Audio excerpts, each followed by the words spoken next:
Pat the puss, ay, pat the puss, hey, pat the puss, ay, pat the puss. Ah! So this episode opens up with like this weird B-roll of the it wasn't weird, just this B-roll of the ladies doing rich white woman lives. Then we have this scene with Lisa and Kyle, and they're discussing the Yulin Chinese Dog Festival. Listen, Lisa, stay in your lane. Stop swerving. Mind your business. Why are you so concerned about this dog festival? Like, I get that, you are like this animal rights activist, and I totally understand that. But there are so many animals being abused and slaughtered in America. And even in your hometown of London, I feel like you could do a better job or do a better service serving the lands that you know about. Leave China alone. Then the ladies start to discuss Erika's coochie again. Why is everybody so concerned about this? Her not wearing underwear, like Pantygate. Like I don't understand it. It doesn't make any sense to me how these women are so obsessed by the fact that this woman did not wear underwear with her dress. Like you wear panties all the time. Ladies, let's be real here. We do not wear underwear. Not, I won't say a lot of the time. Some people don't wear underwear at all. Some women don't wear underwear at all. Some women do. Some women do half the time. You know that there's a certain dress that you cannot wear underwear with because you don't want to have a panty line. So I don't understand why they're acting like this is so unheard of and odd for her to not wear underwear. And then talking about Dorit's husband and, how he was so shocked and offended by it. Please, the Shady Bravo editors keep on rolling that little clip of him drooling over her coochie. So let's be real here. Dorit's not upset that her husband was shocked or traumatized by Erika Jane's coochie. Dorit is upset that maybe her husband was enamored with her coochie. So he's making up this lie to tell her that he was assaulted by her vagina. When real talk, at the end of the day, he's fantasizing about being in it. And our girl Erika Jane meets up with Eileen to discuss her Young and the Restless appearance that Eileen got her for her birthday. Can I just say, I, along with I think every Real Housewife of Beverly Hills fan, loves Erika Jane. I think she needs to stay. She is, out of all of the housewives, in my opinion, very relatable. Like, I feel like she's a lot of time the viewer's voice because her reactions and the things that she says a lot of the times is what I'm just like, yes, that's what I would say. That's what I would, so I mean, I think she's really, really relatable to the viewers, and I hope that she stays. I think she is a good addition to the show that has been dry since like forever. It has, in my opinion, gone downhill, and they need some new life, and Erika Jane brings it. Why? Because although she's in this lavish lifestyle, she is true to who she is. She is not going to let those wives say any and everything to her. She doesn't do fake like Dorit. Erika Jane is very real. Dorit is very put on, and I think that's why she annoys a lot of the viewers. If you don't know, check Twitter. Okay? But I really, really love Erika Jane. She's so real. She's so honest. She's so funny. And she's so cool, calm, and collected. But then she has her moments where she's just like, okay, you've crossed the line. And I think as a viewer, you like watching that because it's like, thank you. Finally somebody in like this I don't want to say fake, but LA, Beverly Hills has this really like fake put on type of image, and so to have someone who is in this lifestyle, who is a part of this group, be so real, be herself, be so honest, is refreshing. So I like her. I really, really do like her, and I hope she stays. Andy, wait, do you run this anymore? Whoever the Bravo, powers that be, keep Erika Jane. She's good, and she should be one of those housewives that get a spinoff. I can't watch Kim's show. I tried to watch Kim. I tried to watch Nene. I feel like I could watch a spinoff of Erika Jane. I'm just saying, she's good TV. So Dorit's baby skull is fine. And I'm telling you, that little Gerber baby is so cute. She's so adorable. And she could take a photo. Invest in that baby, Dorit. She could take a photo. Get your coins. Get your coins. So Dorit finds out that her baby is fine, and um, I'm not going to say that I don't think that she was happy that her child's skull was fine, but in her confessional, just the way she spoke about it seemed so fake to me, because I feel like, and it's not bad, but I do feel like, and it happens with a lot of women who are of a certain class or, societal standing, who marry into something, or who marries into a lifestyle that they think is above them, that they morph into like this idea of who they should be. Because I still feel like at this point the viewers have no idea who Dorit is. Because when she was talking about her child, and I'm so happy that she's all right, and the love of my life, my daughter, and I'm like, you're talking about your child, and I don't even believe you. And I don't think that she doesn't love her daughter. I don't think that this moment was great for her, but I think that maybe it's because this is her first season and a lot of stuff she does is put on, and maybe the cameras are, maybe she's uncomfortable with the cameras, so she puts this on. That happens with a lot of people. And it happens with a lot of people and on a lot of reality TV shows. When the camera comes on, you put on this image of who you think should be acceptable. But I feel like Dorit has been wearing this acceptable Dorit, high society Dorit for so long that this is like, at this point, probably who she is. And I feel so bad because I think that if she gets another season, which I don't think she will, I feel like she may have something that the viewers would wanna see, we want to know more about her, but she's just so, in my opinion, so put on and so forced. It's like, I have to talk like this, darling. This is wrong. Oh no, disgusting. I have so many Bentleys. Jagger doesn't speak because Jagger is annoyed. Leave that baby alone. Ugh, I just wish we could find out who she really is, and I don't think we're going to find that out this season. Then we cut to the Energizer Bunny of this season, and basically every season that she's been on, Miss Lisa Rinna, who I love. She's a lovable character. She's a lovable, like, fluffer of a character. Even during her Yolanda Munchausen season, she was still lovable and likable. I didn't like what she did. I didn't like that, what she did to Yolanda. But even in then, she's just like a really likable character. And I think if she plays her cards right, she's going to have a couple more seasons under her belt with the Real Housewives of Beverly Hills.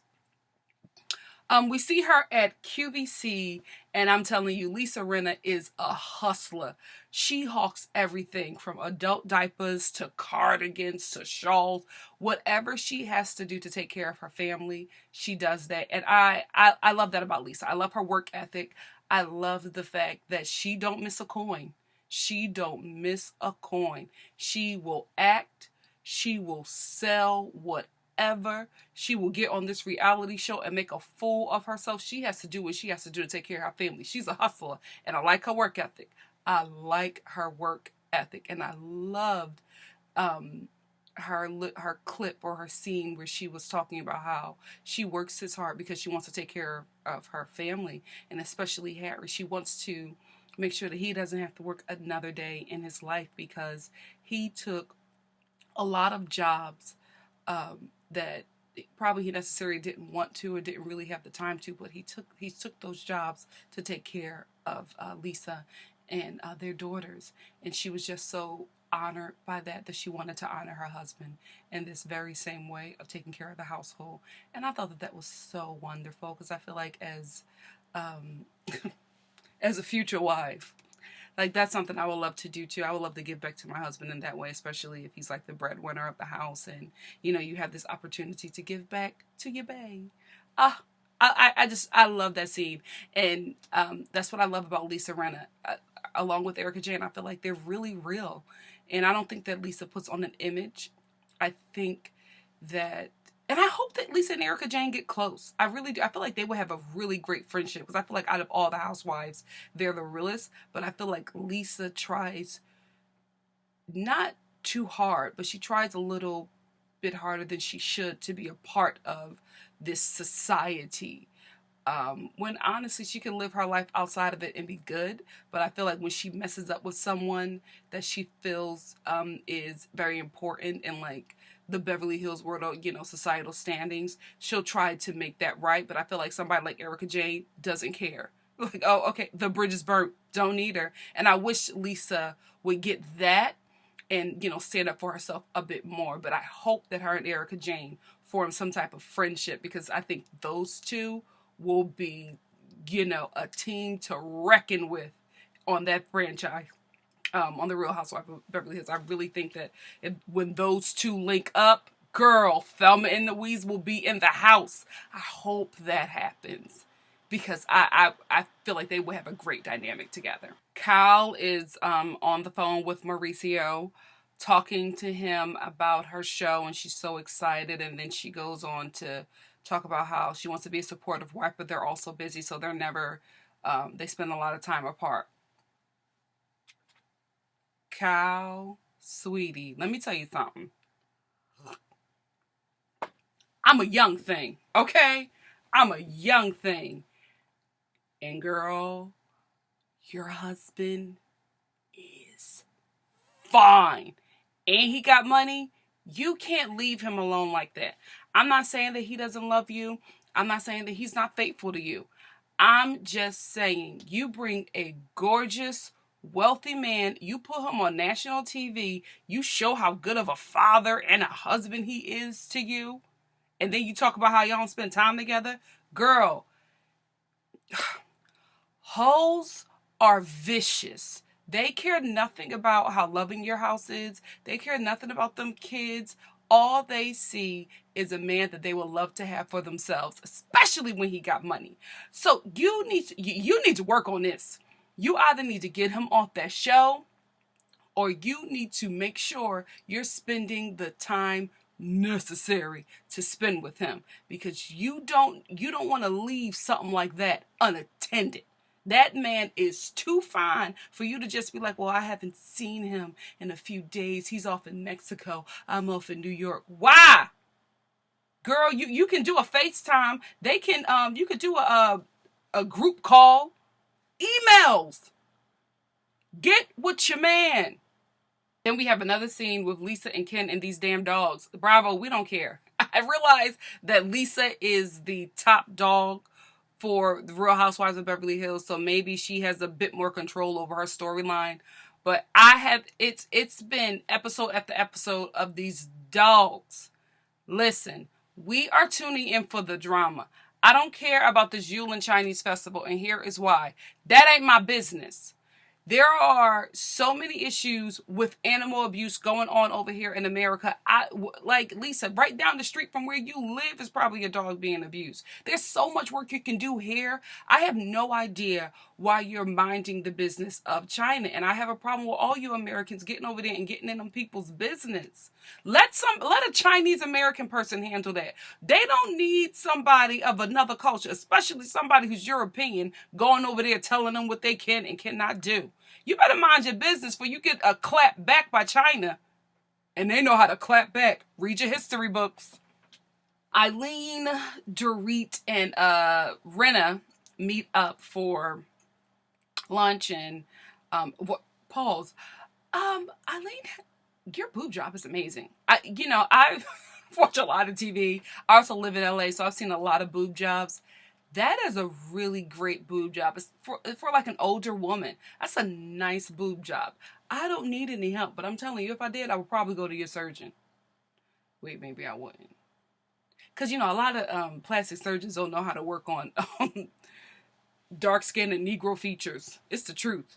They mess us up because I guess black people don't do a lot of plastic surgery, so they don't really know how our noses or our face is supposed to look. So they just They just jack us up. Ask Nene Leakes. That girl was gorgeous. She probably went to a white surgeon and he gave her a Caucasian nose. It don't work like that. It don't work like that. Your features are different. But great boob job. So anyway, the ladies start to talk about having a trip or like doing the escape room, which I will never do again. I did it once. It was terrifying for me. I didn't realize I was claustrophobic until I had to do an escape room. It is a lot of pressure. My friend Cynthia wanted all of us to do it for her birthday, and we did it. And, you know, happy birthday, friend. I celebrated my friend. I'll never do it again. It was so much anxiety. I was stressed. I could not wait to get out there. I held it together, though.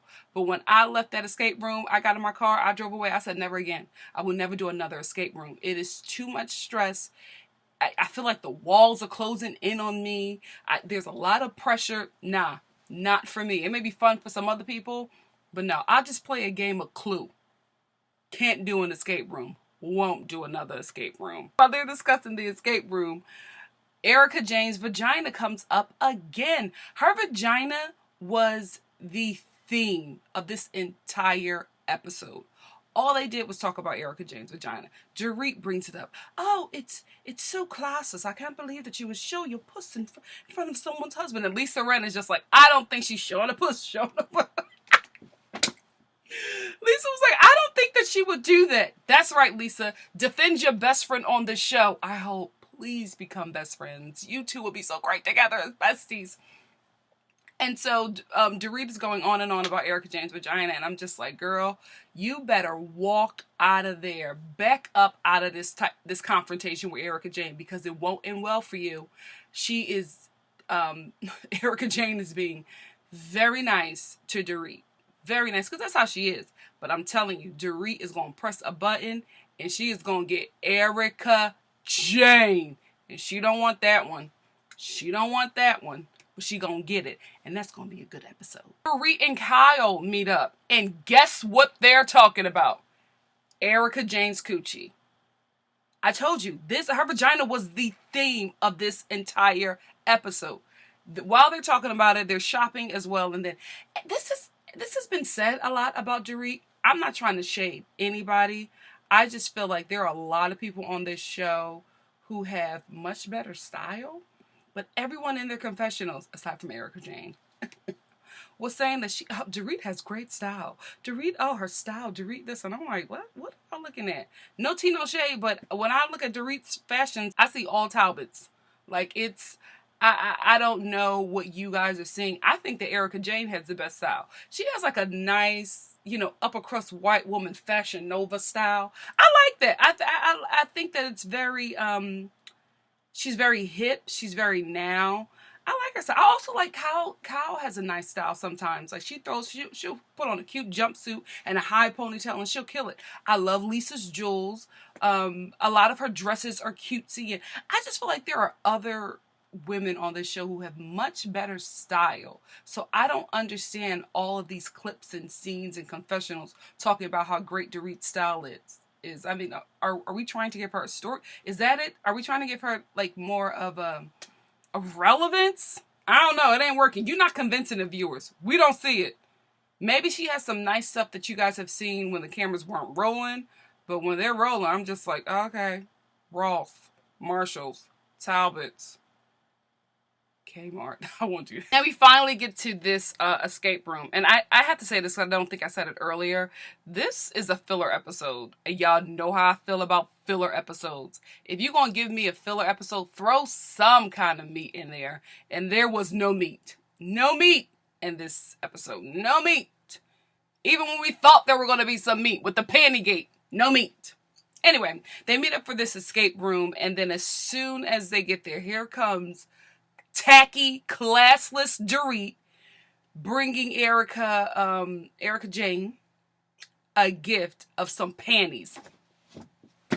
Erika handled that better than me because that was so disrespectful. And Dorit, it's not, Erika seems to be a cheeky girl. I think she's a girl that I could have fun with. First of all, the girl thing. I know what you're doing. I know what you're doing. and the whole cheeky. You're not being cheeky. You're being petty. You're being shady. You're being nasty because you're upset that your husband got a little chub over Erika's vagina. That's the problem. And instead of dealing with that, you're doing this, you're going around to different people trying to like give her this like type of bad name, and then you're giving her these underwear, these panties, making like a little joke about her puss and all of these little things that you think it's that you're trying to make people believe that it's just cheeky and just having some fun. And no, you have a real problem with it. You have a real problem with it. And that says a lot about your marriage. It says absolutely nothing about Erika Jane. Because if you are so concerned about your husband being aroused by her vagina, that lets me know as a viewer that something done happened. This ain't the first vagina he's probably done drooled over and been in when he been with you. Come on here. Let's expose the devil for what he is. Something going on, because you are way too obsessed with the fact that your husband was violated by her vagina. I think it's because you know that he wasn't. You know that he wanted that. You know that he's thinking about that probably right about now. And he's going to tell you that full story and that lie. Listen, he's telling you that because he don't want you to be alarmed. Y'all got problems. Y'all got problems because for her,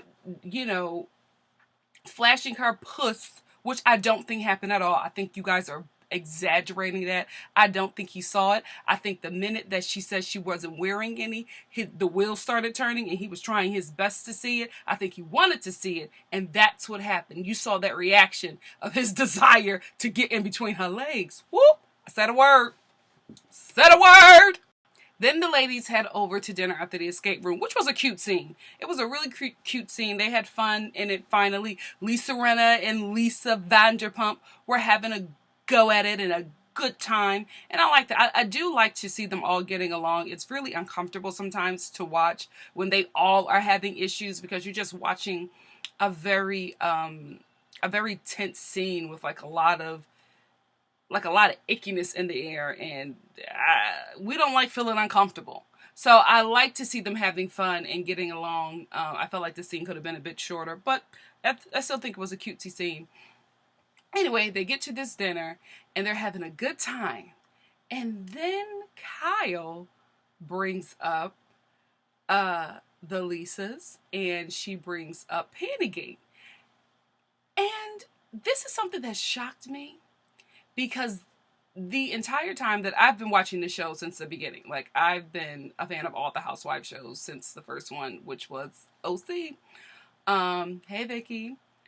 So this shocked me because I never noticed this about Kyle, but she's messy. Kyle is messy. Because they were having a good time at dinner before she brought up, the issues with the Lisas, which was, I'm glad, I liked how they handled that, because they, we're good. They handled it right quick and it was done. And then I guess because nothing was being stirred, she wanted to bring up the panties thing. And it visibly made Erika uncomfortable, because I knew that she was trying to just get through that day. And then Kyle bringing that up was enough for Dorit to try to go in. And I'm telling you, Erika handled that dinner very well. She kept on trying to, dead it, because Erika has this thing, which I have, and a lot of normal goddesses have this, where it's just like, I'm going to keep it classy for as long as I can. But if you push the wrong button, you're going to get Philadelphia, Nikki. Right now, I'm giving you LA. I'm at work on my job. Hello. Upper crust HBCU, Nikki. I've never been to an HBCU, but I feel like, that's how upper crust black people act. Like the ones who went to an HBCU. Anyway, but I feel like if you push harder and long enough at the same spot, you're going to get West Philadelphia, Nikki. Maybe a little bit of 18th and Diamond, Nikki. So I could relate to what Erika was doing. She was eating that steak or whatever she was eating, and she was like, got it. And I was just like, Dorit's not getting the message. Dorit's not getting the message, because if she push a little further, she gonna get Atlanta Erika Jane, and she don't want Atlanta Erika Jane. But they were able to squash it because I think they said something together and they were able to move past that. But I don't think Erika Jane forgot. I don't think she forgot. And I feel like she made a check of who Dorit is, and she's going to proceed cautiously around her. But Dorit, I'm telling you, Erika Jane is not the one to come for. Go for somebody else who will take it. No tea, no shade. I feel like Lisa Rinna will be the best one for you to take a little bite at. But Lisa Vanderpump and Erika Jane and Eileen. Listen, Eileen don't play. You can't come for those three. You can't, because they are the water for your fire. So go after maybe Kyle or Lisa Rinna, because they'll probably be able to take it, and they'll probably try to work something out. But Vanderpump, Erika Jane, and Eileen, honey, they will cut you into bits and read you like the book of Revelations. You don't want it with them. Leave them girls alone. Go after some smaller fish, because the bigger fish bite back. So next week, Dorit comes for Eileen. Dorit, is Vanderpump, advising you? Because you need to back it up. You are going to get filleted this season. So maybe you need to reevaluate who you're coming after, because I just told you not to come for Eileen. And here you are. Eileen does not play. Eileen will hold a grudge until she gets an apology. That's not the one to go after. Kyle or Lisa Rinna. Ugh. Girl, you gonna get crushed this season. But I'll be watching, and I'll see you next week. Bye.